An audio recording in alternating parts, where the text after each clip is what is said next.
per questo le chiede di essere parte dirigente, di farsi parte dirigente, di informare il governo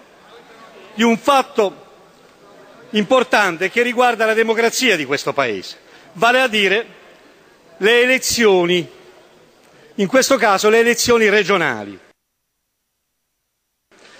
Deve sapere, signor Presidente, e informare il governo che già sono intervenuti in 2 occasioni, per quanto riguarda il Lazio e per quanto riguarda il Molise, sono intervenute plurime volte le autorità giudiziarie di primo e secondo grado per dire che quelle elezioni, essendo avvenute in modo illegittimo, si devono rifare. Io personalmente ho fatto già 2 interrogazioni al governo e mi ha risposto entrambe le volte il Ministro con riferimento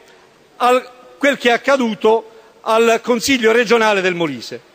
Il Consiglio regionale del Molise e il Presidente della Regione Molise sono stati dichiarati decaduti dall'incarico dal Tribunale, dal TAR prima e dal Consiglio di Stato poi, perché le procedure per le elezioni, per le modalità delle elezioni non sono state rispettate. Quasi un anno che siamo senza, ripeto, quasi un anno che siamo senza possibilità di svolgere quelle elezioni. L'ultima volta, ed è questo il quesito che io pongo ed è importante, l'ultima volta che ho fatto un'interrogazione urgente al governo,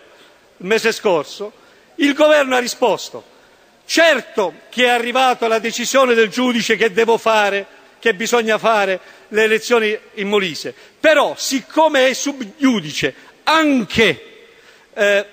la questione che riguarda le elezioni in Lazio, noi del governo intendiamo aspettare la decisione del Consiglio di Stato del Lazio per poterle indire insieme. Bene, come sapete, l'altro ieri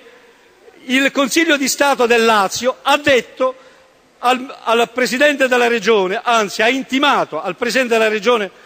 uscente Polverini di indire l'elezione entro 5 giorni, vale a dire che noi entro questa settimana deve intimarlo. Cosa voglio chiedere io al governo e cosa la prego di chiedere al governo? Siccome formalmente in quest'Aula, rispetto a un'interrogazione urgente, il governo ha detto non faccio le elezioni in Molise, nonostante che da un anno che non si rispetta una sentenza della magistratura, e ha giustificato questa sua assenza con il fatto che